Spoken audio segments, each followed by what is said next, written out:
At a January 1969 public meeting, a consulting urban planner asked the Windsor Chamber of Commerce and business owners to rethink even their most basic assumptions about Windsor's historic downtown.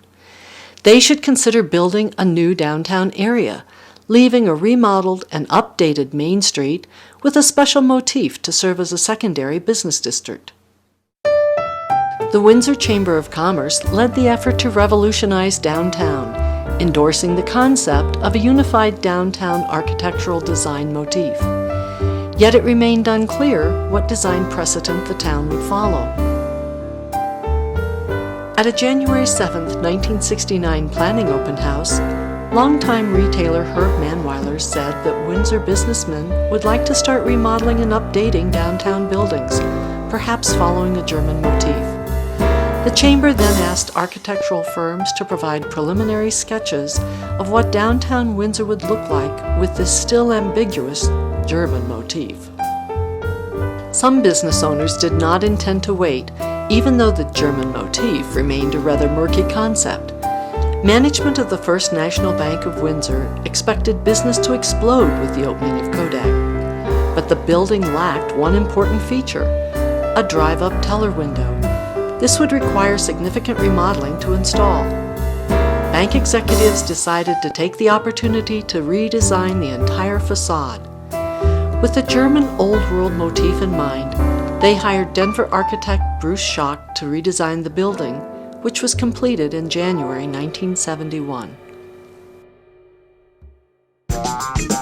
The first retail building to be remade in the German Old World motif was the drugstore at the southeast corner of Main and 5th Streets, owned by Wayne Leiser, one of the leading champions of the design style.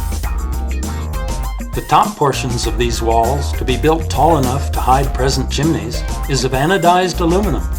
The bottom of these sloping walls will provide a 2.5-foot overhang, housing floodlights. Hued beams and carriage lamps will give the bottom section an old European appearance, the Windsor Beacon. In late March 1970, the Windsor Chamber of Commerce recommended a design motif conceived by Epcon Architects. By April, the Chamber and business owners agreed officially on an Old World motif for the downtown area. In July 1970, Windsor's Old World facelift began in earnest. Governor John A. Love visited the community in October and was pleased with the downtown's progress. Love reminisced about the afternoon a few years ago when he stopped here. The G.W. Sugar Factory had just announced its plan to close in Windsor, the Beacon reported. The governor complimented Mayor Wayne Miller and the town for the coming new look on Main Street. By 1971, a majority of the historic buildings along Main Street had been remodeled in the German Old World motif. This remarkable series of photographs from the summer of 1976 details the installation of a German Old World facade on Mayor Wayne Miller's own building at 415 Main Street.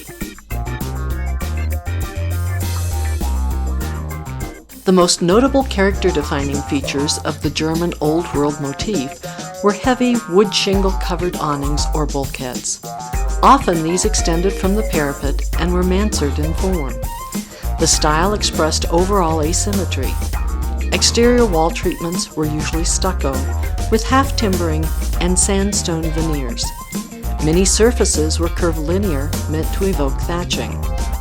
Windows were generally multi-pane with divided lights.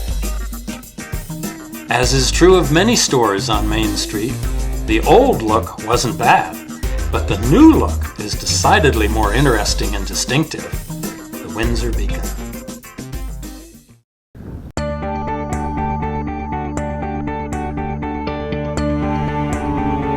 Despite Kodak, and despite remodeling Main Street, downtown Windsor continued to struggle to define itself and prosper, particularly in the face of massive growth along the northern Front Range. The 2000 U.S. Census found that Windsor had 9,896 residents, with thousands more in the surrounding area. With the opening of the Windsor West Shopping Center in 1973, The seat of commerce moved from downtown to what is now a sea of shopping centers, stores, restaurants, and offices extending westward along State Highway 392, nearly to the county line. Now downtown Windsor is just a tiny part of a vast community, but in its struggle for identity, the downtown has retained a sense of place that is at the same time both malleable and permanent. In a word, adaptable. It has proven its ability to weather all storms.